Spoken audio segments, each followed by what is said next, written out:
नमस्कार, मैं हूं संजय शर्मा। आप देख रहे हैं 4PM महाराष्ट्र। भारत की राजनीति में तूफान मचा हुआ है। अचानक अमित शाह के इस्तीफे की खबर पता नहीं क्यों चलने लगी। जैन जी का गुस्सा क्या एक बड़ा कांड बन जाएगा? दैनिक भास्कर के राजनीतिक संपादक केपी मलिक ने मुझसे तमाम मुद्दों पर बातचीत की है। लेके चलता हूं सीधा के पास। 4PM न्यूज नेटवर्क में बहुत बहुत स्वागत है आपका मलिक साहब।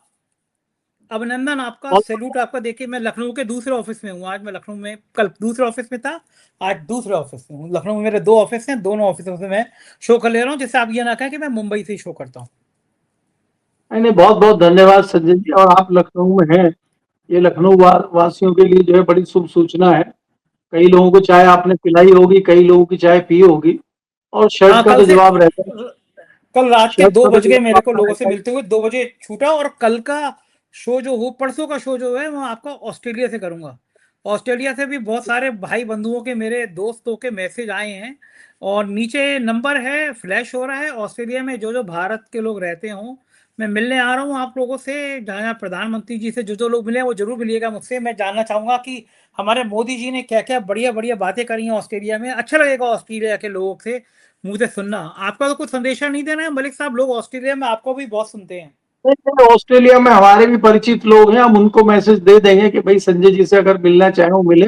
दूसरी बात, एक और आपको बधाई देनी है कि जो आपकी फिल्म जो सुपरहिट होने जा रही है और सरकार उसमें आपका सहयोग कर रही है प्रतिबंध लगा के। अब हमारी जो छोटी बुद्धि है, हमें समझ में आता है जो फिल्मों को लगाना, उसको ये करना, मतलब वो प्रचार करने का एक तरीका होता है। अब आपकी फिल्म को भाजपा इतना प्रचारित कर रही है, सरकार इतना प्रचारित कर रही है, उसके लिए आपको बहुत बहुत बधाई और शुभकामनाएं। हमें लगता है कि ये फिल्म भी आपकी सुपरहिट होगी। जैसे आपने झंडे सोशल मीडिया में गाने हैं, वहां भी झंडे गाने में जरूर आप पैंतरेबाजी धीरे धीरे आप भी सीख रहे हैं, उसके लिए संजय जी आपको बधाई। अरे कोई पैतरेबाजी नहीं, इतने मन से साहिया पिक्चर बनाई है। बहुत बढ़िया कास्ट है, और सेंसर बोर्ड ने पता नहीं क्यों अटका दी, उसमें कोई भी देखिए, ऐसी तड़का, चीज नहीं देखिए है। सेंसर बोर्ड का तड़का, बाकी तड़का, ये सियासी और ये सारी चीजें तो करनी पड़ती है कुछ भी काम करने के लिए। अगर आप राजनीति में सीधे रास्ते से जाएंगे तो आप ग्राम प्रधान का, पार्षद का चुनाव नहीं जीत पाएंगे। और सियासी कोई बात नहीं। पैंतरेबाजी करेंगे, अब मैं कोई बात नहीं। अब सियासी मैं और कंगना रनौत एक ही मंच पर आ गए। उनकी इमरजेंसी पिक्चर रोकी थी, और मेरी साहिया, SAHIYA साहिया मूवी जो है, वो सेंसर बोर्ड ने रोक दी। तो अब हम और कंगना रनौत दोनों एक ही मोड पे आ गए। हालांकि इमरजेंसी को तो बाद में मंजूरी दे दी गई थी। देखता हूँ मेरी साहिया को मंजूरी मिलती है नहीं मिलती है। चलिए, एक अलग से एपिसोड करूंगा। आज की बड़ी खबर यह है कि जब जहाज डूबता है तो चूहे पहले निकल के भागते हैं। पूनावाला साहब बड़ा लंबी चौड़ी तकरीर दिया करते थे आके, और बीजेपी के पक्ष में सीना तान के वो बातें किया करते थे। अब भारतीय जनता पार्टी से उनका टाटा बाय बाय हो गया। वो कह रहे हैं कि मैंने इस्तीफा दे दिया, लोग कह रहे हैं उनको निकाल दिया गया। कहानी क्या है, ये पूनावाला एक मुकर वक्ता थे, चैनल पे इतने बड़े लंबा लंबा बखान करते थे। ऐसे विदाई के पीछे कहानी क्या है, क्या लगता है मलिक साहब आपको? संजय जी, आप ये बताइए, जहां मलाई, कलाकंद, रसगुल्ले सब चल रहे हो, ऐसी दावत छोड़ के अपने आप को एकाएक क्यों जाएगा? और जब ऐसी स्थिति हो कि सामने कहीं कुछ इस तरह की व्यवस्था ना हो, तो जाहिर सी बात है कि उनको निकाला ही गया। खुद तो वो जाने वाले थे नहीं। और जिस तरह से वो बड़े बड़े दावे चैनल पर बैठ के करते थे, जिस तरह से वो विपक्ष के प्रवक्ताओं को खींचते थे, जिस तरह वो जुमलेबाजी भारतीय जनता पार्टी वाली करते थे, उससे तो बाकी कहीं रास्ता उनके लिए खुलेगा, इसमें भी मुझे संशय है। हालांकि हमने भी उनका ट्वीट देखा है, उनके बारे में खबर भी आई है कि फिलहाल वो राजनीति से संन्यास लेने जा रहे हैं और वो कहीं जो है ज्वाइन नहीं करेंगे। और वो इतने भारी भरकम नेता है, मुझे लग रहा है राहुल गांधी भी परेशान होंगे उनको लेने के लिए। अखिलेश भी फोन कर रहे होंगे, ममता बनर्जी, राज ठाकरे सब लगे होंगे कि इतने बड़े क्रांतिकारी नेता अगर हाथ लग जाए हमारे लिए, तो हमारी पार्टी का उद्धार हो जाए। लेकिन अभी वो कहीं जाने का विचार कर नहीं रहे हैं, थोड़े दिन आराम करेंगे, क्योंकि बहुत ज्यादा मेहनत उन्होंने भारतीय जनता पार्टी में की है। संजय जी, ये आपने जो कहा है ना कि जब जहाज डूबता है तो सबसे पहले चूहे भागते हैं, तो ये इसी प्रकार के चूहे हैं जो भागना शुरू इन लोगों ने कर दिया। और आप ये देखिए, ये तो छोटे मोटे कार्यकर्ता हैं। आज लगभग 10 दिन हो गए संजय जी, हाउस चल रहा है 10 दिन से। और 20 तारीख को दर्शन दिए थे हमारे आदरणीय प्रधानमंत्री जी ने लोकसभा के सदन में। और 20 तारीख को ही आपको पता होगा कि वो छात्रों का आंदोलन हुआ था, जंतर मंतर पे लाठी चार्ज हुआ था, उनका संसद मार्च हुआ। और प्रधानमंत्री जी उस संसद मार्च से इतने डर गए थे कि आपने अगले दिन फोटो और विजुअल सब देखे होंगे, जिसमें बंदूकें तान के बख्तर बंद गाड़ियों के पीछे जो है सेना खड़ी हो गई थी, सीआरपीएफ के जवान खड़े हो, इतना डर गए थे, वो सोचिए। और आप ये देखिए, वो 17 साल, 18 साल, 20-22 साल के युवा थे, उनके पास कोई हथियार नहीं था। सोशल मीडिया के अलावा उनके पास कोई हथियार नहीं था। जेनजी के अलावा उनके पास कोई दूसरा तरीका नहीं था। उससे प्रधानमंत्री जी इतने डर गए, इतने घबरा गए कि वो आज तक संसद के पटल पर नहीं आए। गाहे बगाए संसद में आते तो छुप के अपने कमरे में या मीटिंग में ले रहे हैं। और ये तो ठीक है, प्रधानमंत्री जी का तो ये दौर लगातार चलता रहता, हमने कई बार देखा है कि वो कई हफ्तों तक पार्लियामेंट नहीं आते। पिछले सेशन में भी आपने देखा था। लेकिन नया करिश्मा इस बार ऐसे हुआ, जो उनके रणनीतिकार थे, जिनको तथाकथित रणनीतिकार बताया जाता था, चाणक्य बताया जाता था, इस बार वो भी डर गए, वो भी भाग गए। क्योंकि अगर हम पिछले कुछ सालों से देखें संजय जी, जब जब विपक्षी दल का कोई बड़ा नेता या मुख्य नेता राहुल गांधी जब भी हाउस में बोलता था, तो उसको क्रिटिसाइज करने के लिए, उसको सारी चीजें करने के लिए बीच में खड़े हो तो बीच में वो रोकने का काम करते थे और बीच में दलीलें देने का काम करते। अब इस बार वो गए हैं लगा देते, और दलीलें देने वाले भी नहीं दिखाई दे रहे कोई। दलीलें देने वाले नए नए सांसद, नए नए बच्चों को खड़ा कर दिया गया। अब बताइए, इतने बड़े हाउस में राहुल गांधी जैसे नेता को बांसुरी स्वराज क्या आईना दिखाएंगे, क्या करेंगी, उनको समझ ही नहीं आ रहा क्या बोला जाए। वो सूर्या साहब को ले आए वहां बेंगलोर से, वो क्या बोलेंगे। ऐसे ऐसे लोग जो है गृह मंत्री के बचाव में उतरे हैं, जिनको खुद ही नहीं पता है। ये तो यहाँ डायलॉग आ गया पुराने वाला कि बड़े मियाँ तो बड़े मियाँ, छोटे मियाँ सुभान अल्लाह। अरे भाई, बड़े मियाँ तो गायब रहते ही थे, ये तो छोटे मियाँ भी गायब रहने लगे। और संजय जी, सबसे बड़ी बात यह है कि आपने बिल पास किया है लोकसभा में, राज्यसभा में, और भारतीय जनता पार्टी ने व्हिप जारी किया था कोई सांसद गैर हाजिर नहीं होगा। तो हमारे जो राष्ट्रीय अध्यक्ष हैं नितिन नबीन, वो क्या गृह मंत्री जी को व्हिप के उल्लंघन का नोटिस जारी करेंगे क्या? प्रधानमंत्री को छोड़ दीजिए, क्या अमित शाह जी को नोटिस जारी करेंगे क्या? ये देखने वाली बात है, क्योंकि यहाँ नोटिस जारी बहुत हो रहे हैं इस सरकार में। अभी लोकसभा सचिवालय ने तो नोटिस जारी किया है विपक्ष के सांसदों को, पप्पू यादव को, कि आप ये धरना प्रदर्शन किसकी परमिशन से कर रहे हैं पार्लियामेंट में। हमारा पूरा जीवन निकल गया पार्लियामेंट कवर करते हुए, कोई सांसद अगर प्रदर्शन कर रहा है, तख्तियां दिखा रहा है, कोई पोस्टर दिखा रहा है, हमें तो पता नहीं था कि भाई यहाँ पे भी परमिशन लेनी पड़ती है। जंतर मंतर पे आप परमिशन बता रहे हैं, अब आप पार्लियामेंट में भी परमिशन बताने लगे। आप ये देखिए किस प्रकार से ये सिस्टम बदल गया।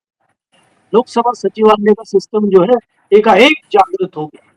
जैसे जंतर मंतर का आपने देखा था, पुलिस प्रशासन जागृत हो गया था, और अभी तो आप अभिषेक दीप को वहीं पे एयरपोर्ट पे जाके परमिशन दिया है। और बाद में जब 20 तारीख को धरना प्रदर्शन हुआ, कहा आपकी परमिशन कैंसिल हो गई है। मतलब जब चाहो परमिशन दे दो और जब चाहो परमिशन कैंसिल कर दो, ये सिस्टम है। तो मैं इसलिए कह रहा हूँ कि जो सिस्टम का मजाक बना हुआ है और अपने हिसाब से जो ये चीजों को चला रहे हैं, वो भी बड़ा चर्चा का विषय बना हुआ है आज पार्लियामेंट में, और बाकी लोगों में बातें चल रही हैं कि भाई अगर राम मंदिर पर गोली चलाने का आदेश मजिस्ट्रेट देता है या प्रशासन देता है, तो वहां आरोप लगाओ कि मुलायम सिंह ने आदेश दिया है। और जब यही बात दिल्ली में हो, तो आप कहो कि नहीं भाई, दिल्ली में तो कोई नहीं देता, यहाँ तो मजिस्ट्रेट देता है। तो मतलब मीठा मीठा जो है गप गप कर जाओ और कड़वा कड़वा थू थू कर दो, और अपना ये जुमलेबाजी चलते। अब संजय जी, जुमलेबाजी चलने वाली नहीं है, मामला बहुत गर्म हो गया है। अलग अलग जगहों पे, छोटी बड़ी जगहों पे आंदोलन शुरू हो गए हैं, और अब इनको समझ नहीं आ रहा है कि कैसे बचा। मैंने आपको कहा था पिछले कार्यक्रम में कि एक बड़ी गंभीर मीटिंग हुई है रात को 12 बजे, आधी रात के अंधेरे में एक मीटिंग हुई है, और उसमें कहा गया भाई देखो, पिछले 12 साल से जो आप पेल रहे हो मामला, अब जो है अपना कर्तव्य दिखाने का मौका आ गया। सब लग जाओ। सुप्रीम कोर्ट ने तो कह दिया कि देखिए, अगर आपको प्रशासन को लगता है कि मामला गंभीर है तो वो पहले दंड चला सकती है। अब मामला गंभीर है, संवेदनशील है, कि कौन तय करे। दूसरी बात क्या है कि दिल्ली पुलिस ने कह दिया कि हम कोई एफआईआर वापस नहीं लेंगे। दिल्ली सरकार उसके इंतजाम कर रही है, दिल्ली सरकार जो है संज्ञान ले रही है, कोर्ट में जा रही है। दिल्ली सरकार की मुखिया रेखा गुप्ता है, दिल्ली पुलिस के मुखिया अमित शाह है।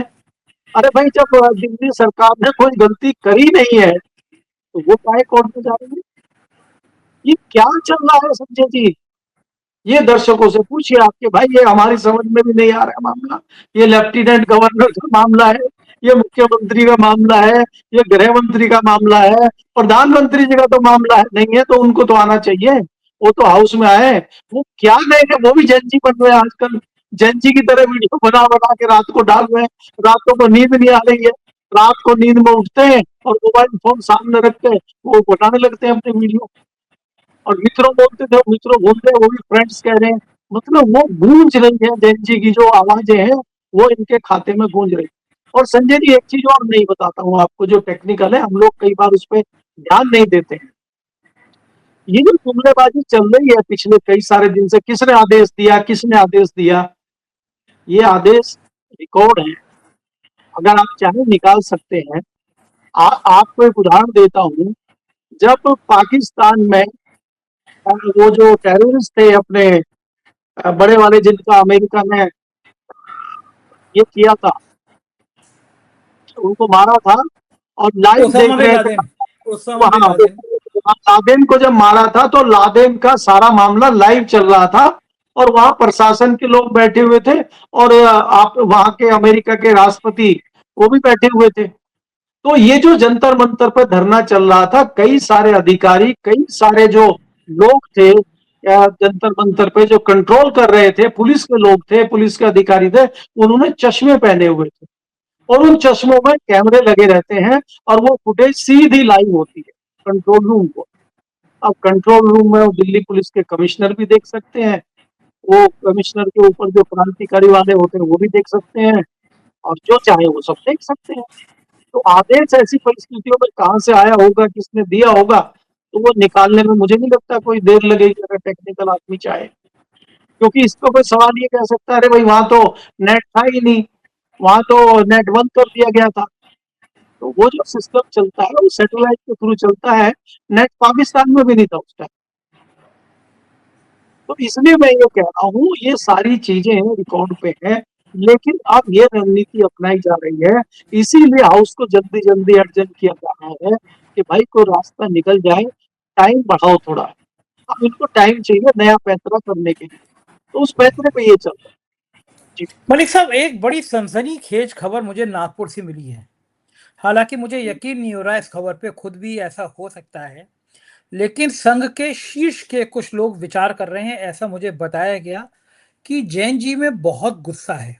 देश भर के नौजवान और जैन जी से छोटी उम्र के नौजवान भी इस बात से नाराज हैं कि एक तो लाठीचार्ज हुआ, गोली चलाई गई, आंसू गैस के गोले छोड़े गए, और उसके बाद अब एफआईआर कराई जा रही है, नौजवानों को गिरफ्तार किया जा रहा है। तो ये जो आबादी है जैन जी वाली, ये पूरे देश की हर परिस्थिति बदलने में सक्षम है, बहुत मजबूत है ये जैन जी। संघ में क्या इस बात की चर्चा हो रही है, क्या ये खबर सही है कि अमित शाह का इस्तीफा होना चाहिए? अगर नौजवानों को मैनेज करना है, गुस्सा बंद करना है, तो फिलहाल अमित शाह को इस्तीफा दे देना चाहिए, वरना ये जैन जी कुछ भी कर सकते हैं।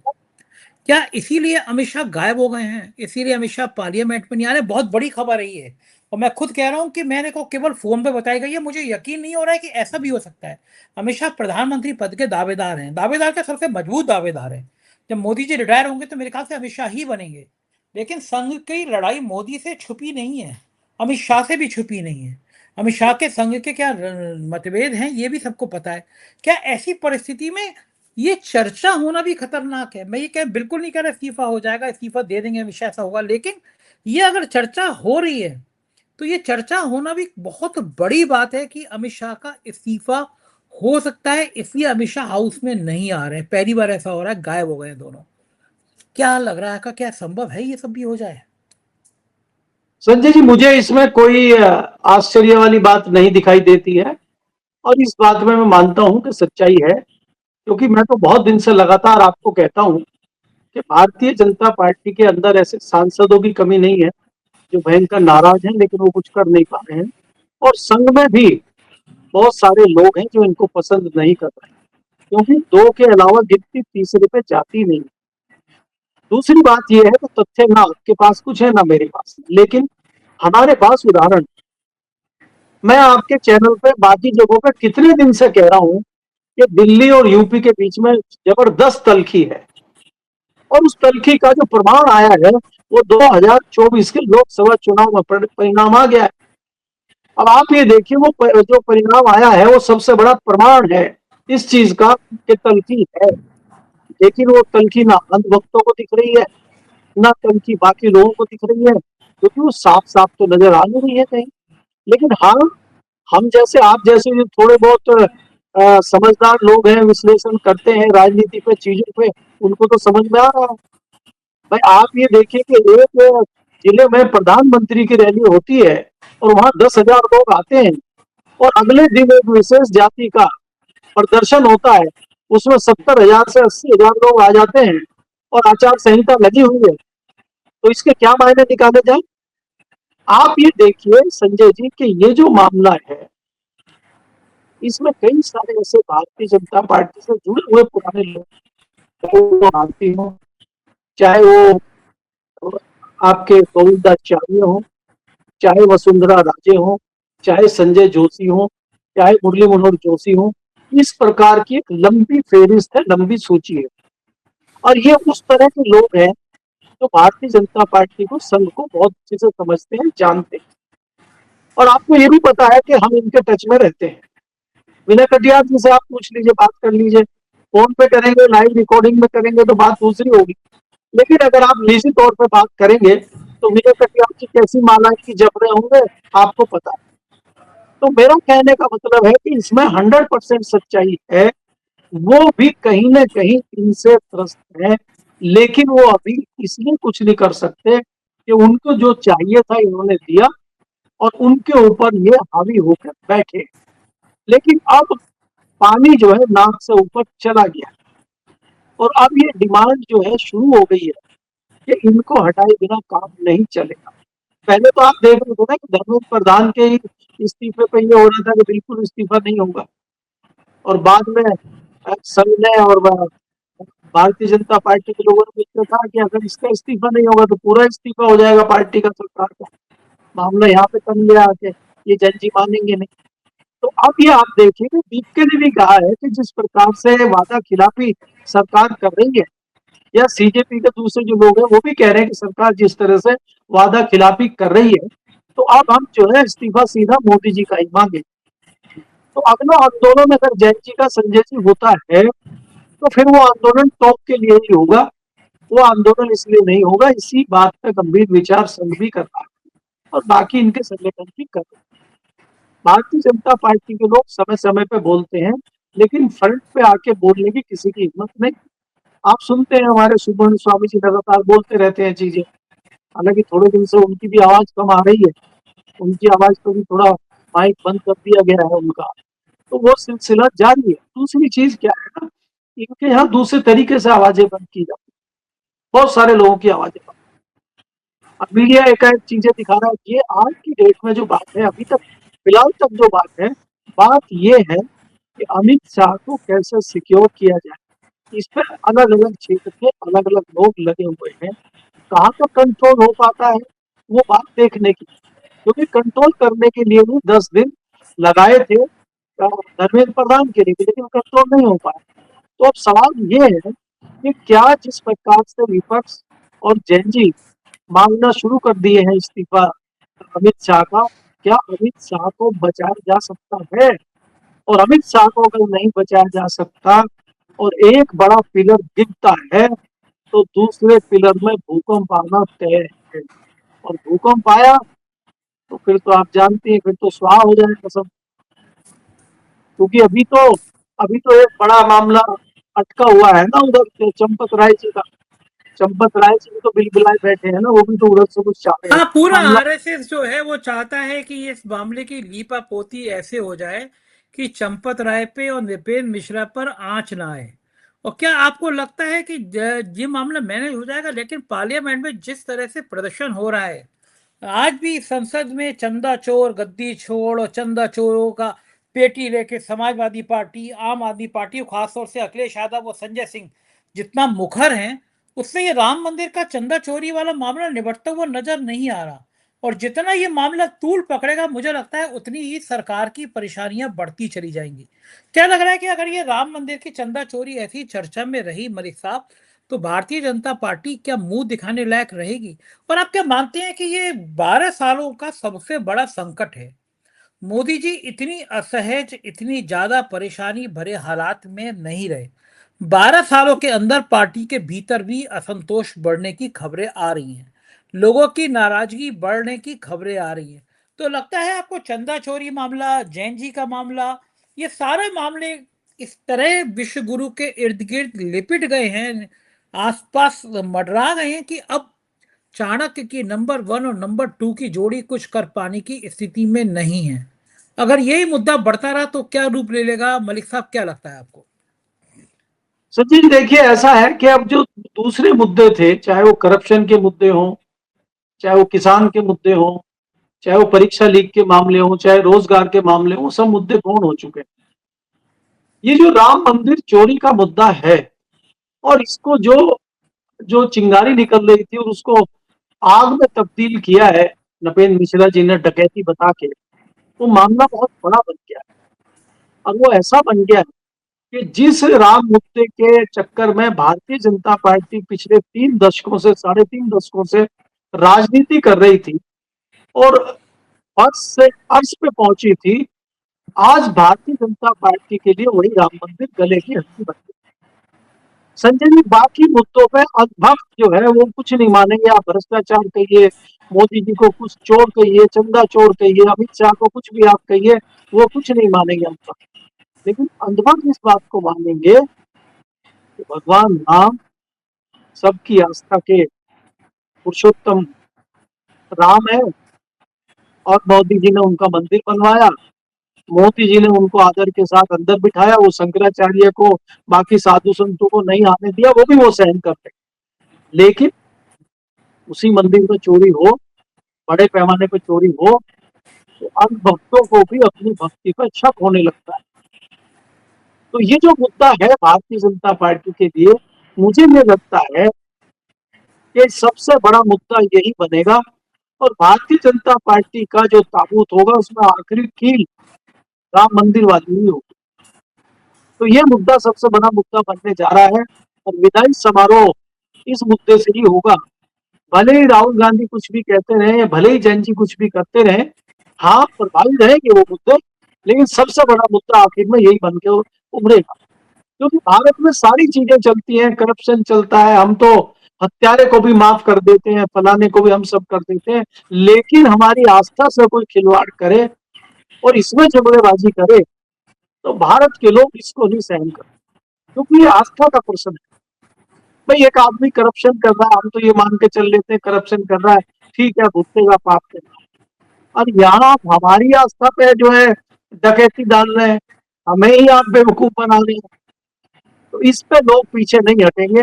मुझे लगता है कि यही मामला भारतीय जनता पार्टी के लिए सबसे बड़ा नुकसानदायक सिद्ध होने जा रहा है, ऐसा मुझे। बिल्कुल ठीक कह रहे हैं, ये मामला तूल पकड़ता जा रहा है। बहुत बहुत शुक्रिया मलिक साहब, आपने मुझे समय दिया, बातचीत की। ये थे केपी मलिक जी, और ये बात तो बिल्कुल आप भी मानेंगे और मैं भी मानूंगा कि 12 सालों का सबसे बड़ा संकट खड़ा हो गया है। विश्व गुरु परेशान है, उन्हें समझ नहीं आ रहा ये जो हालात हैं, इन हालातों से वो निपटे कैसे। मामला गले में आके अटक गया है। को लगता है भारतीय जनता पार्टी के लिए ये सबसे बड़ा खराब समय है। ये नौजवान कोई भी क्रांति कर सकते हैं। आप क्या सोचते हैं, मुझे बताइएगा जरूर। मुझे आपकी राय का इंतजार रहेगा। शुक्रिया, थैंक यू।